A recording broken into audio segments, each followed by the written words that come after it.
If you're a guest, welcome to our fluffy church. My name is Vern. I'm going to talk at you for quite a while, and I was standing in the lobby just a few minutes ago, and I saw this sweet young mom walking in. She had her City Brew, Frappuccino or something like that, one of those iced ones, and she's carrying this little kid with her, and he's sucking on that straw, pulling that caffeine straight into his system, and so I was just loving what's going on over there right now in that room with that kid. And then right, he's going to have his caffeine drop, and he'll just go to sleep. It's perfect timing, I think, for her, so brilliant. Good job. That's good parenting, and I wish I would have thought of it.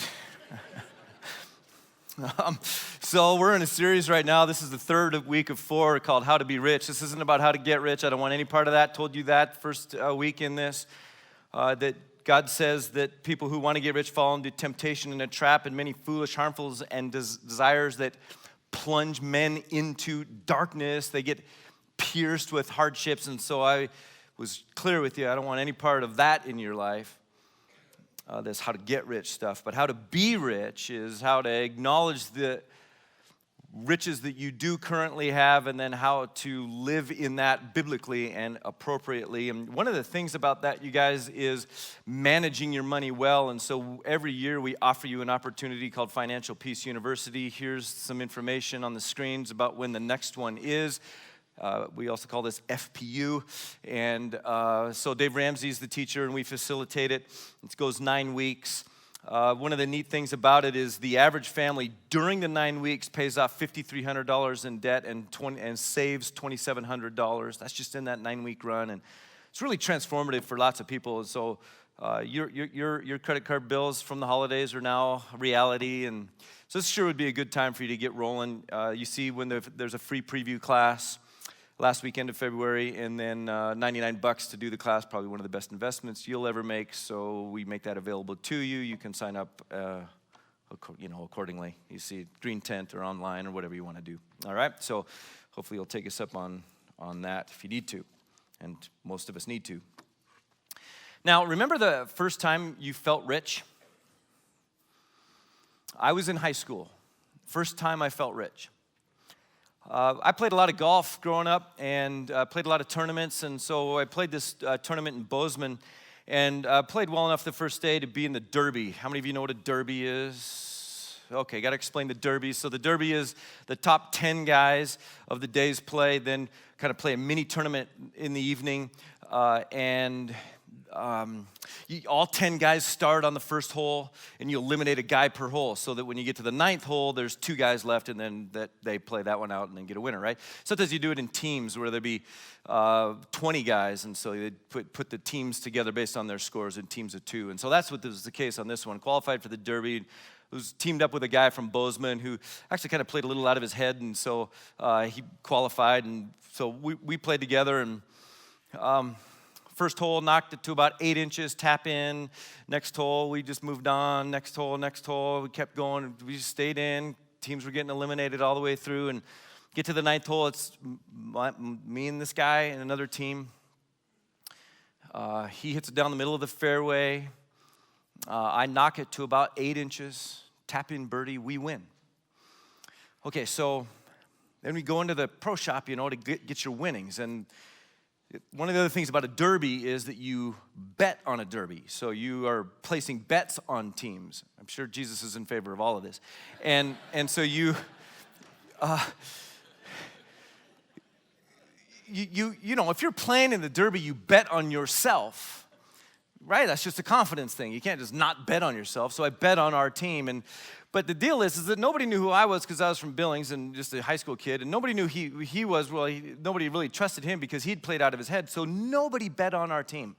So I go in there, except us. So I go in there and I get my money for winning the Derby in cash, tax-free, and then I get a bunch of money because a lot of gambling going on this deal, but nobody bet on our team except us, and so we didn't have to share the money with anybody. It was all ours. So I walk out of the pro shop with a stack of money. Like I'd never had so much money in my hand. So I go home, back to Billings, and I walk into my parents' house and to the kitchen, and I slapped this big wad of cash on the kitchen table, and I was like, Mom and Dad, I've been selling drugs, and I wanted you to have part of it. And I just told him, like, look, you've been paying for a lot of my golf, and a lot of this happens because of you, and look at all this money I just won, and I don't want it, it's yours. Now, the reason that I felt rich is because of a really key word, margin. Right? I had margin. I had a job. I worked at the golf course. I had money in the bank. I had cash in my hand. I had almost no real expenses. Moral of the story, if you want to feel rich, get a job, play lots of golf, and move back in with your parents. Margin. See, I was rich because I had margin. The key to feeling rich is not making a lot of money. The key to feeling rich is having margin, living on less than you make. And Financial Peace University will help you with that. Now, the other time I felt rich had nothing to do with anything that I did. It had everything to do with where I was. I felt rich in Huachipilan, Honduras, a little community 4 hours from anywhere, no electricity, no running water, no nothing. I felt rich at a mission compound in Belize. I felt rich in the slums of India. I felt rich in Kora, Ethiopia, a leper colony in the capital city of Ethiopia. I felt rich walking around the landfill that was actually some people's home. They lived in the dump. And I felt rich. And some of you have had that kind of experience. But then we come home to this world of high expectations and upgrades and excess and can't get ahead and can't get enough and can't keep up and can't find contentment, can't drive well enough, dress well enough, accessorize well enough. I've got to have more.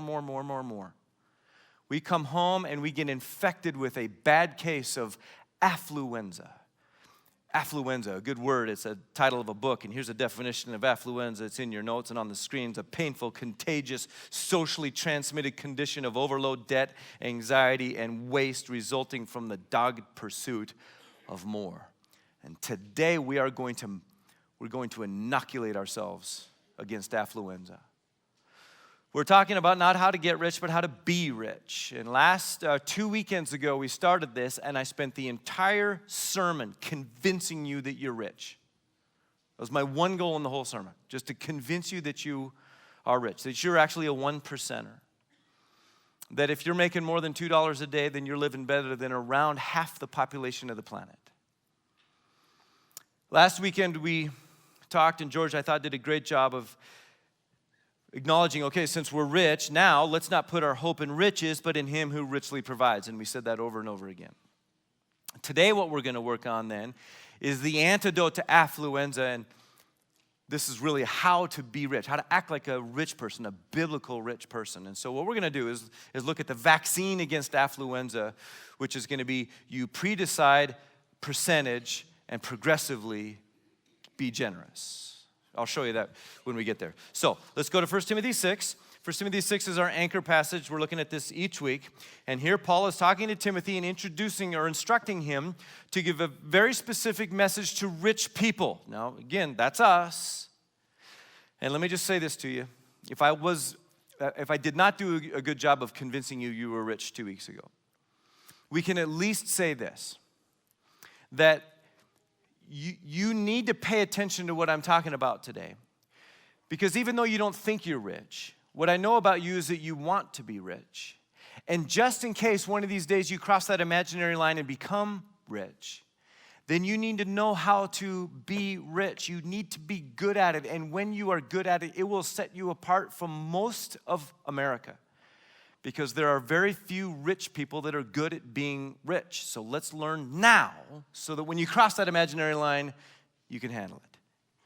Here's what Paul says, verse 17. Command those who are rich, that's us, in this present world not to be arrogant, nor to put their hope in wealth, which is so uncertain, but to put their hope in God who richly provides us with everything for our enjoyment. In other words, why would you put your trust in the provision when you can trust the provider? Why would you put your trust in the one who the gift rather than the one who gives the gift?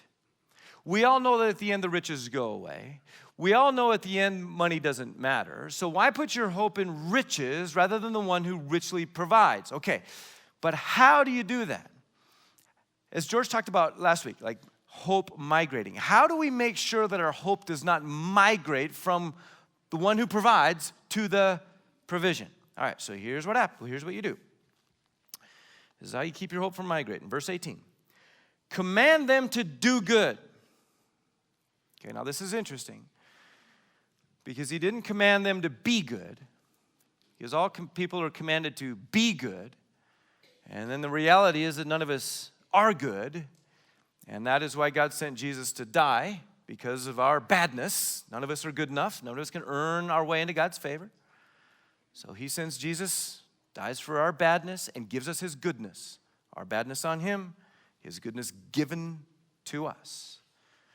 So he doesn't say, be good. He says, do good. And he's not commanding rich people to do good in the average way, because all Christians are supposed to do good. Christians all over the world, even people in Kora, Ethiopia, no matter what your income, we are supposed to do good the way Jesus did good. And here now he's specifically talking to rich people, saying, you need to do gooder. It's a Greek term. Do gooder. Here's what he says about it. To be rich in good deeds. So in other words, you don't get to be an average do-gooder. You have to be an above-average do-gooder, and you're expected to be, because the more money you have, the more opportunity you have to do good, to be rich in good deeds, to do gooder. And that's why the Apostle Paul then says, keep going, and to be generous and willing to share. Now, why would Paul tell rich people to be willing to share? Wouldn't you just assume that all rich people would be generous and willing to share?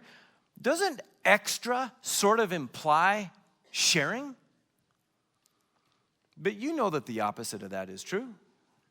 You know the studies, that the more money people make, the less they give away. It's kind of weird. Why is that? Well, it happens because, as was mentioned last week, the more wealth you accumulate, the assumption is you actually need to hoard more for safety. That's the migration of hope. But another reason why is that when rich people do give money away, they give larger amounts. Now, I just said that the more money you make, the less you give away. But then I said that when rich people do give, they give larger amounts than most. Sounds like a contradiction. But what we're talking about now is percentage. Rich people give larger amounts, but smaller what? Percentage. Bless you. And that brings us to the antidote to affluenza. The antidote is generosity, but we need to know how to do this, how to be generous. Now, Jesus shows us some stuff on this in Mark chapter 12. So I'm turning back. I'd like you to join me. Second book of the New Testament is Mark chapter 12 will be towards the end of 12. And what we're going to see here, and you got to hear me on this, the issue is not the number of dollars. The issue isn't the zeros. The issue is the percentage. Because you can think about this logically. Do you think that the creator of the universe is actually impressed by the number of dollars a person gives away? We're impressed because we're comparing it to ourselves and to others.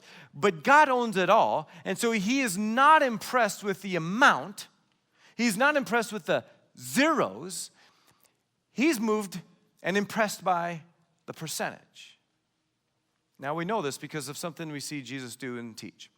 So Jesus is in the temple. He spent a lot of time in the temple. He would worship at the temple, but he would also do some teaching in the temple, and he's got his disciples with him, and he sees some stuff going on. So he gathers up his disciples and says, come here, fellas, come here. Sit down, I want you to watch this. And what they're watching is people coming in and giving money to the temple treasury, putting money in the offering boxes. Now, by the way, you might be kind of new to our church. You've only been coming for a few weeks, and maybe when you leave here, you go, there seems to be something missing, like some depth from the sermon. Yeah, I understand that. But it seems like there's something missing. And what's missing is that nobody passed the plate. right? And so then your conclusion is, whoa, those guys must have so much money because they didn't need to pass the plate. Well, that's not it at all. Actually, what we've done is we stopped passing the plate. We used to do that, but now we have offering boxes. They're by all the doors. And one of the reasons, there's like 3 reasons why we made that switch. But one of the reasons is because in the center of worship at the Jerusalem temple, they didn't pass a plate, they didn't pass a bag, they didn't pass a bucket, a Kentucky Fried Chicken bucket or something. They didn't pass anything. They had these receptacles set up, these offering boxes. And so people would plan ahead. And as they were coming to worship, they would come with their money. And they would put it in those offering boxes. And so that's why we do it that way here. Okay, now here's how it goes. Jesus sat down. This is verse 41. Jesus sat down opposite the place where the offerings were put and watched the crowd putting their money into the temple treasury, the offering boxes. Now look at this line. Many rich people threw in large amounts. Now, I love how Mark describes this. We got the rich people, but they're throwing in large amounts, right? They're not slipping in the large amounts. They're throwing in the large amounts. Now, when I come to church and when I get to worship through giving, we got the, this little check or whatever, or some cash, and it's never coin, it's paper, and I go up to one of those offering boxes, and I just slide it in there. It's very quiet. You don't even see me do it, and then I thank the Lord. I kind of put my hand on the box, and I pray for a moment. I go, Lord, thanks. Thanks for letting me worship you in this way. Thanks for taking care of my family. It is such a joy for me able to give a little bit back to you. Thank you, God. Something really kind of quick like that. Now, here's what these rich people are doing. They're walking in, but they got bags of money, and they brought coin because you can hear a coin. And so they're not just slipping it in. Mark says they're throwing it in. I don't know, maybe they're standing at a distance and hucking it, and it's spilling all over the place, and it's clanging and loud, and everybody's like, whoa, look at those rich guys. It's quite a spectacle, you see. Now keep going, verse 42 now. But a poor widow came and put in 2 very small copper coins worth only a fraction of a penny. You heard this term, widow's mite? That's where this comes from. That's actually not the original term here. Widow's mite came about with the King James Version of the Bible. You've also heard people use just the term pennies. That's not so good because penny is actually too much money. NIV here says fraction of a penny. That's a pretty good way to do it. The Greek term is lepta. It refers to the smallest currency of the day. Here's how small it is. It was 1/128th of a denarius, or 1/128th of a day's wage. So here's how you could translate it. She put in 6 minutes of work. Not very much, just a tiny little bit. Just 6 minutes of work. Now, is she cheap? This rich widow stealing from God, is she? No. Look what Jesus says now. Calling his disciples to him, okay, fellas, you saw that happen. You didn't hear it because it was so small, but you saw it. I tell you the truth, this poor widow has put more into the treasury than all the others. More? How could she have put in more? She was richer towards God than the guy that put in a bag full of money, clanging it in there. She gave more than the guy who gave $1,000? Yeah. More than the guy who gave $10,000? Yep. More than the guy that gave $100,000? Yes. More than the guy. There's the guy who sold his Facebook stock and he gave on that. Yeah, and by the way, there's my stock tip to you. It's on its way down. Sell that Facebook stock. There you go. There's how to get rich. Sell your Facebook stock. That's all I got for you. Yeah, so the guy sells his Facebook stock, and he gives on that, and she gave more than him. Yep. And how can that be? Because Jesus says it's not about the zeros. It's not about the amount. It's about the percentage. The percentage is what moves me. And here's her percentage, verse 44. They all gave out of their wealth. But she, out of her poverty, put in 100%. Everything, all she had to live on. And so here's what Jesus is teaching, and what the Apostle Paul is leveraging, and what rich people need to understand. And for those of us who hope to be rich someday, we need to understand that rich people should be giving larger sums and higher percentages. Not just larger sums, because that's easy. You give larger sum and only give 1%. Nope, it's larger sums and higher percentages. If you want to know how to be rich, you need to intentionally increase the percentage that you give away. You see, because giving $1,000 is a lot of money for some people. But giving $1,000 should be embarrassing for some people because it's about the percentage. $1,000 is $1,000. $1,000 is going to do what $1,000 does, no matter where it came from, no matter the source of the $1,000. $1,000 is just $1,000. It still is, no matter what. It's real money. But $1,000 should be embarrassing for some people because it's the percentage that matters. Most people aren't thinking about like this, even though Jesus celebrated percentage giving. Now, here's something I know about you. You live on a percentage of your income. You maybe don't know what it is, but you live on a percentage of your income. If you're a normal American, you're living on about what? 100% of your income. Some of you are living on more than 100% of your income. And you have no margin, and that means you got lots of stress and anger. And what you need to do is play golf and move in with your parents. You need margin. Now, here's my advice, is that you choose a percentage, choose it, and you live on that. Now, one of the rules of thumb that we use, just kind of at a really embryonic level, just kind of real rudimentary, is 80-10-10. You live on 80%, you tithe 10%, and you save 10%. That's really basic, but hardly anybody does it. What's interesting, though, is you teach your children to do it. Like lots of parents, we did it with our kids. Just like, okay, our kids got money and they got to be able to manage money. They should manage it better than we've been managing it. So here's what you do, kids. And you've got some power with your kid, right? So you can tell them what to do. And then they just sort of embrace it. And you go, okay, here's some money. Now you got 3 boxes, 3 bags, 3 something, right? And you're going to put 80% in there. And the kid's like, a percent? And you're like, well, you're going to be able to explain what 80% is to the kid. It's 8 dimes out of these 10, all that stuff. So 80% you're going to live on. You're going to give 10% to the Lord, okay, to church. And you're going to give 10% to savings. And then what are we saving for? And you're like, actually, I don't know, but it's a good practice to have, So 80, 10, 10. And your kids, they love it, right? Children are like, wow, I get 80 and God only takes 10? And then I got to save 10, no problem there. God only takes 10. Are you sure on that? Okay, because I get 80. And then what happens? Right? They become young adults or whatever, and all of a sudden they're like, God gets 10? What? God, is he greedy? Are you kidding? I need that 10. Right? It's somehow, some switches. But nevertheless, you still start this with them. 80, 10, 10. Some of you need to start it now. But here's the point. You pick your percentage, and then you set your budget. A lot of people set their budget based on just kind of what's coming in, rather than picking a percentage. Here's what I'm going to live on. Here's what I'm going to save, and here's what I'm going to give. Now you build the budget. Oh, I guess you can't do that thing because you're building the budget based on that particular percentage. If you don't choose a percentage, you'll still live on a percentage. So since you're going to live on a percentage, why don't you control it rather than it controlling you? You're going to live on a percentage, so choose one and stick with it. And then for the rest of your life, you're going to get to practice being rich.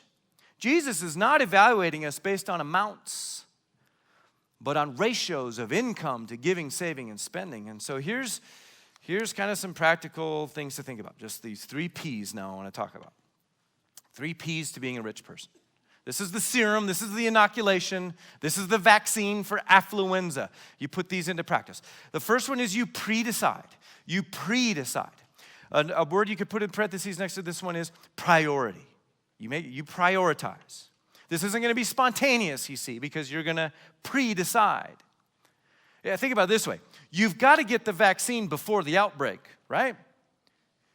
If influenza is rolling through, and you get the flu, it's now too late to get the vaccine, right?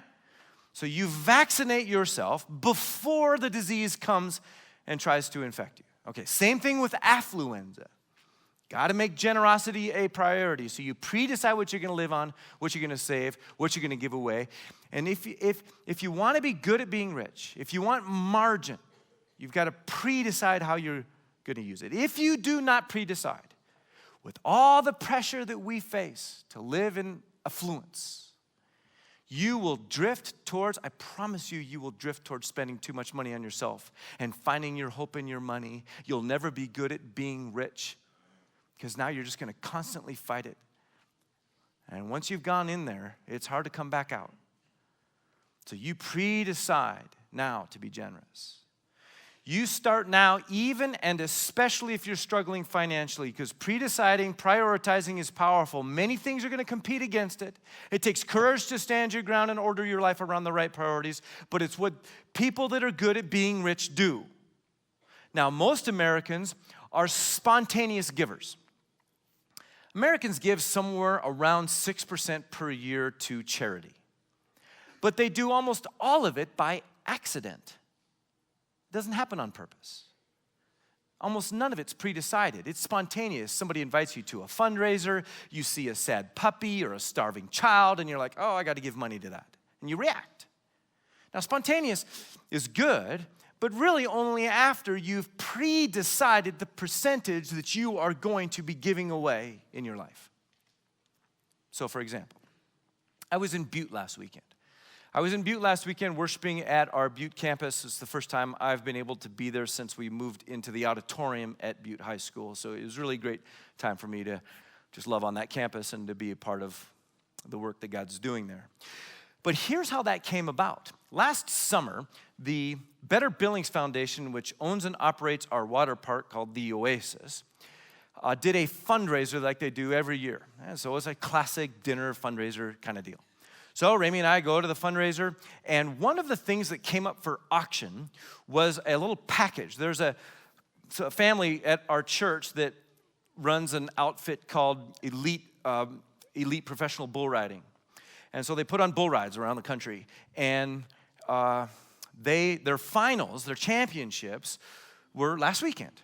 And so they put this package together that you could bid on. It's 2 nights of bull riding, tickets in there. And by the way, access back to the chutes so you could get bull poop on you and all that stuff. It was great.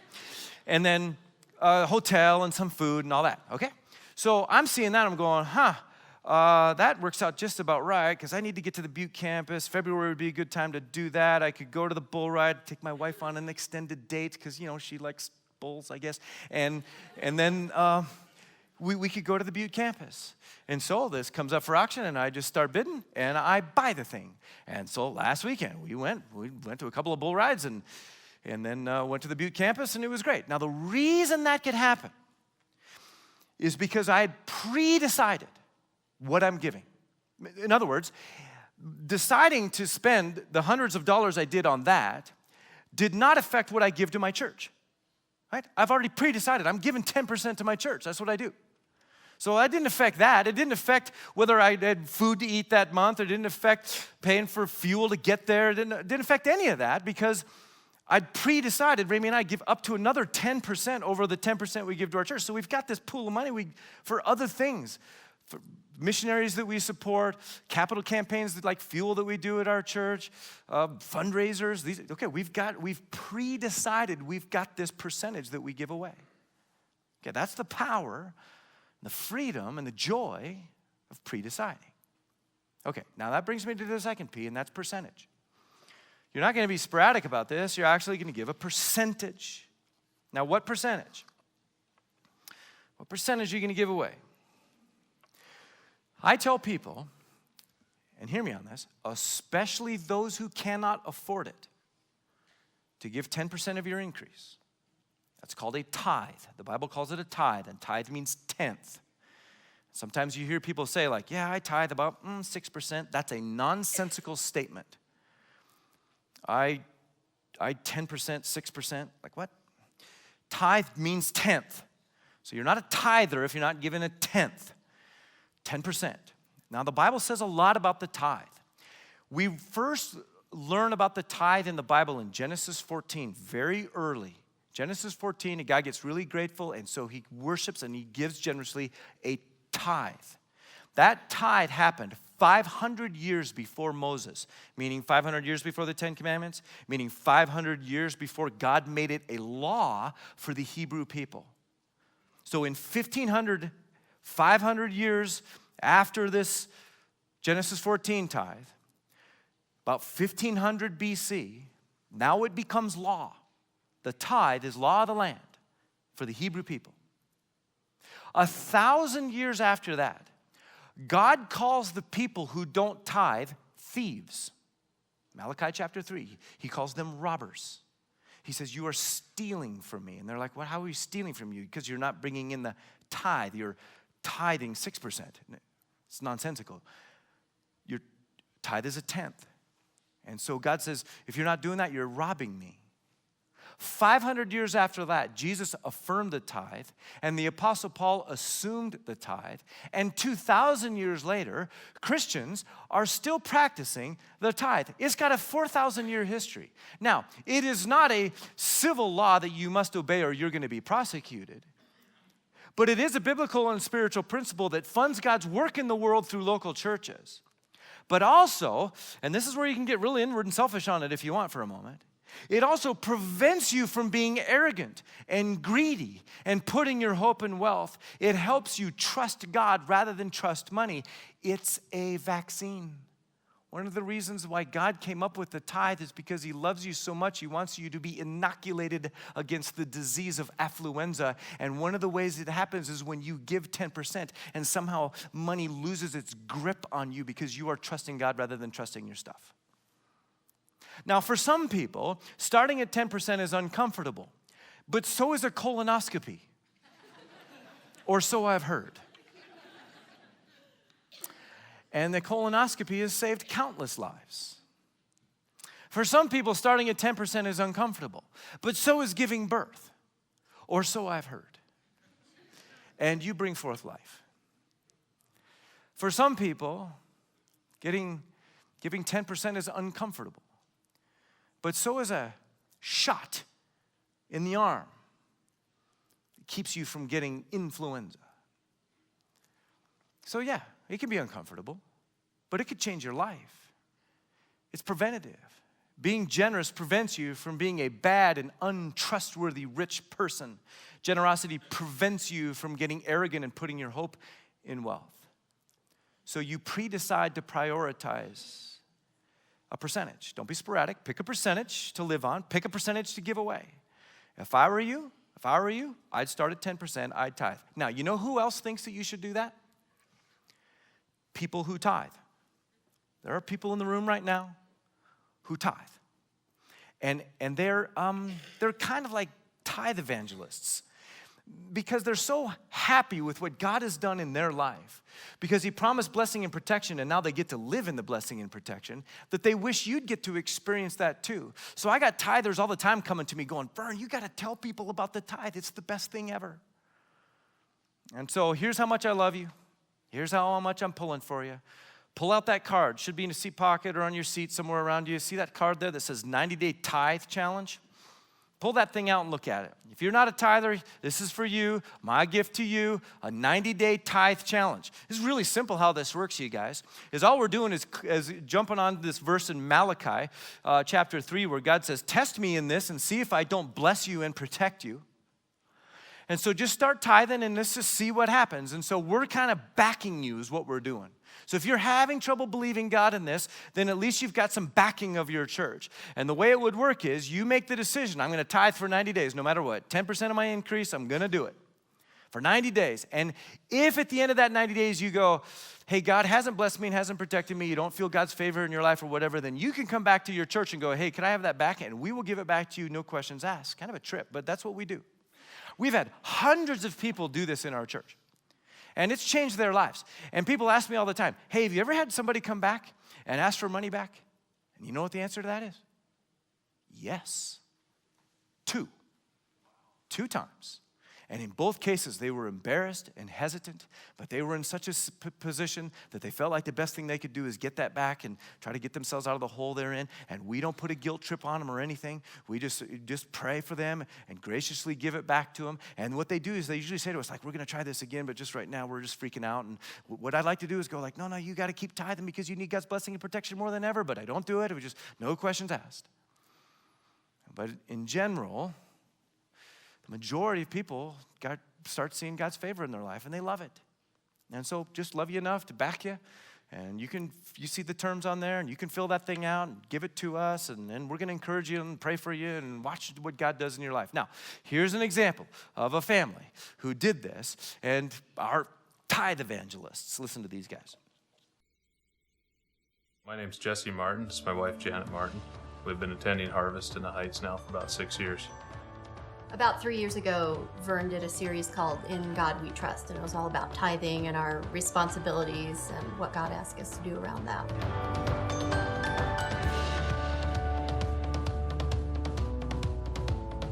I understood the 90-day challenge to be that you will tithe, and if you feel like God hasn't blessed you in that 90-day period, that Harvest will give you your money back.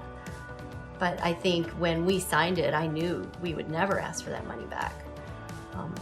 I didn't even consider that God wouldn't bless us. I was really excited to see what he had in store for us. Because in that verse in Malachi, he says, test me on this. You know, you're obedient to me and you tithe and I will pour out blessings and you won't even have enough room for them. As soon as we started tithing, we signed a 90-day challenge and we started tithing, blessings came in immediately. It was at home, the worry of money. I had kind of an obsession with management of money. That obsession was gone almost immediately. It feels good to be obedient. It feels good to do what God wants you to do and to know that he's proud of you. And to have the anxiety about money taken away because you trust that God's going to take care of you and because he promised he will. And it's exciting to think what he has in store for you because he wants to bless you. And being obedient to him, he will.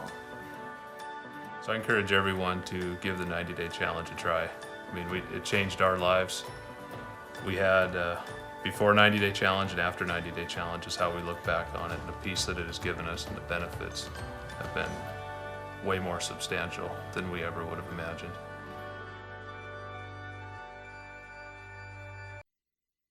I just think, you guys, that is so powerful. And I think in his humility, Jesse didn't say this, but I'm going to say it, is that they took the 90-day tithe challenge. The week they decided to do it, he gets a raise that covered what the decision they had just made. It's so hilarious. I love it when that happens, and I just giggle, Like, oh, wow. Must be God. Shocking. Malachi 3, baby. So our gift and our offer to you is that, and maybe you start in March. You got a couple weeks to think about it and prepare, and maybe you go March, April, May, and let's just see what happens. Okay, so one more P now, all right? So there's the percentage part. Then here, let me just push you now towards progressive. So you're not going to be sparing on this. You're going to be progressive. Because if you really want to be healthy and not sick with affluenza, you got to do this one. And this is the idea of raising the percentage over time. The Bible talks about tithes and offerings, and that's a good way to think about it. So for Rami and I, we have our tithe we give to our church, 10% to Harvest. That's just non-negotiable. It's just happening all the time, and we're so grateful and happy to do that. And then we also have more that we give away to our church and to other things, and we're trying to constantly increase that percentage, just kind of pre-decide what we're going to live on so we can give away more. Now, here's why this is important, because here's what you know. Bacteria mutates. It becomes tolerant to antibiotics. So affluenza is always creeping in new ways, trying to infect you. And so you defeat it with generosity that's progressive. You repeatedly vaccinate yourself against affluenza by raising the percentage. So here's how that might look. So let's suppose you're making 20 grand a year. And now you're going to tithe on that 20 grand, which means you're giving how much? Yes, smartest church in the world, right there. $2,000, it's just percentages, right? Move a decimal. So you're making 20, you're giving 2 grand. That's significant, that's real money, and you're accomplishing some great things in the world with that, and you're protecting your heart. And so you've just put this into practice, okay? Now, 20 years later, now you're making $200,000 a year. That means you're tithing how much? 20 grand, good job, smartest church in the world. $20,000, you guys know math. Okay, so you're giving away 20 grand. Now that's significant. That's real money, man. That's really making an impact in the world and in your heart. But here's what you did. You pre-decided. So you're making 200 grand. That means you're giving away 20 grand, but you pre-decided how much you need to live on, and you decided you're gonna live on 80 grand. How much money, how much margin do you have, math people? 100 grand, right? You're making 200, you're giving 20 and and living on 80. Now you've got 100 grand. Okay, remember good news, bad news? Hey, that's good news. That's a lot of money. You got margin, that's good. Here's the bad news. That's a lot of financial bacteria threatening to infect you with arrogance and trusting in money and forgetting where your hope lies. And so the solution to this, the antidote to this, is to inoculate yourself by increasing your generosity. And this is what Rami and I are trying to do. And this is the rule of the budget, in your family. So there's the antidote. There's the way to be rich. It's not spontaneous and sporadic and sparingly, but instead you pre-decide a percentage, and then you get progressive in that. Okay, set your stuff aside. We're going to get ready to pray. But before we pray, I want to tell you about Edward Jenner. You heard of Edward Jenner? In 1783, Edward Jenner had a crazy idea. Because all over Europe, smallpox looked like a demon. It was one of the biggest killers of the day. Smallpox killed 80% of the children that got infected by it. So when there was the news of an outbreak, families waited helplessly to see who would get it. Mothers would try to seclude their children to protect them from exposure. But Jenner had a different approach. He believed it was possible to make a person immune to the disease, so you could be exposed to it but not get sick. And so instead of secluding people, he exposed people. You see, there was a weaker form of smallpox actually called cowpox. And so what Jenner did is he infected people with cowpox, meaning he had to get volunteers who would be willing to get infected with smallpox. People that would take the 90-day tithe challenge. He got them to volunteer to be infected with cowpox, and sure enough, they became immune to the disease. Now, they got a little sick, but they didn't die. Got a little cowpox, got a little sick, didn't get smallpox and die. So in his medical papers, Jenner invented a new word. The Latin word for cow is vacca, V-A-C-C-A, vacca, where we get the word vaccine. Jenner defeated smallpox with a vaccine. And some of the nastiest diseases in the world are now under control thanks to vaccines, including influenza. I get my flu shot. And including affluenza. Being a foolish rich person, you don't have to have affluenza. The vaccine against affluenza, the vaccine against being a foolish rich person is generosity, where you order your life around it. You pre-decide a percentage, and then you progress with that. I hope you'll get that shot in the arm, and I hope you'll be healthy. All right, it's what I hope for you. Very clear on this. I don't want anything from you. Don't want a thing from you. I want this for you. Okay, let us do some talking to God. Will you please bow your heads and take a few moments to pray. I'd like you to just tell God some of your thoughts.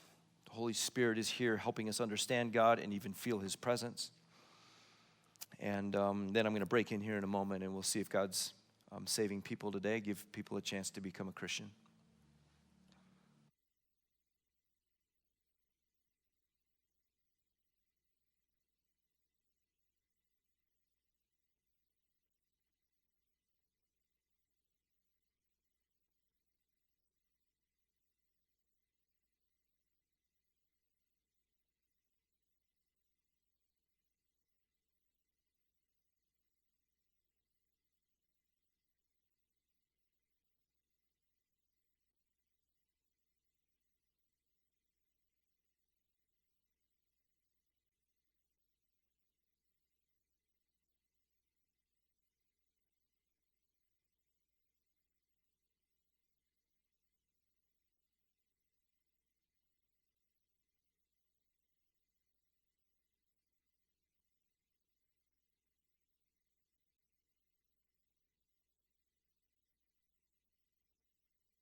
Will you just stay in a posture of prayer for a moment? I want to give those that are becoming Christians today a chance to talk to God about this. You heard me say a bit ago that like nobody can be good enough to earn God's favor. There's no scales that you get put on and do more good than bad and you're okay. There's none of that. There's actually a startling verse in the Bible that says, there are none who are righteous, no, not one. Or there are none who do good or are good, no, not one. And what that does is that goes to the depravity of man, our sinfulness, and how that separates us from God, and that there's no amount of good that we can do to be okay with him. And he knew that, and he loved you so much. What he did is send his son Jesus to be a sacrifice on the cross, meaning he took your sin on him. And when a person believes in that, then his righteousness is given to you. This is the moment when a person becomes a Christian, they start following Jesus. And so I want to give you a chance to do that today. So it starts with you admitting that depravity. You could just in your heart right now just say to God, like, I am not good. I do sin. And I'm sorry. And now you tell God that you believe that he actually loves you. You could even say it that way, God, it's actually kind of hard to believe, but I believe right now that you love me. And that love was on display when Jesus died for me. And all my bad went on Jesus. And all his good is now coming to me. Just tell him that. The righteousness of God is in you because of Jesus as you accept him. Tell him you're accepting him, his forgiveness and his eternal life. And now you tell him you trust him. I'm trusting you with my life. I don't see everything. I don't get it all, but I'm trusting you right now. And when this happens for somebody, this is the moment they become a Christian. And it's such a big deal that we found at our church, it's helpful if you get a chance to acknowledge it. And so if that is what's happening with you today, nobody's looking around because they're being respectful of you, but would you put a hand up in the air if that's what you just now prayed? And that you're accepting Jesus' forgiveness and his righteousness, and you're giving him your life. And you could just throw a hand up and maybe look me in the eye. I just want to catch eyes with you and welcome you into God's family.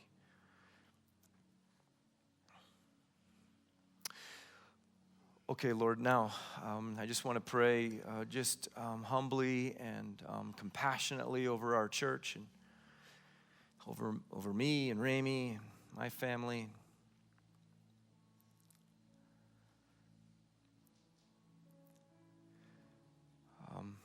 You don't need anything from us, but you want to give us your blessing and your protection, and we want to receive that from you. I personally, God, as you know, get very excited. I just dream of the day when we have a church full of people that are obeying you and even testing you according to Malachi, and getting crazy generous and seeing the beautiful work that will happen in the world because of it, but the beautiful work that happens in our hearts, just as Jesse talked about, like that stress is gone and the obsession with money is gone because we have been released from its grip by giving it away, being generous, really being intentional about it. Just be so excited to see that movement happen. God, I pray that you do it in our church. I'm praying it over every single one of us in the room today. That we would take the risk to try this and to trust you and to stop being so stressed out about this, or stop being so greedy or materialistic or scared or whatever it is. But we'd get crazy generous, stupid generous in the way that you are, God, in giving us everything in your Son. And so, Lord, I pray for people as we've all got some decisions to make, and Ramey and I do too, and so it's so good to just be kind of put in the environment where we got to think about this a little more intentionally. I pray for the weeks then that we make some decisions around this, and be good unanimity in our families. And I pray that small groups would have really awesome discussions this week, and they'd be encouraging to each other and help each other and actually maybe hold each other accountable and back one another up, God. And we just kind of even see it as an experiment and then watch you do your thing and be God and love us. So I'm pretty excited about what you're going to do here, God. And so we just pray for your blessing and your favor and your protection and your courage, and that we'd be as generous as you. And we pray these in Jesus' name. Amen.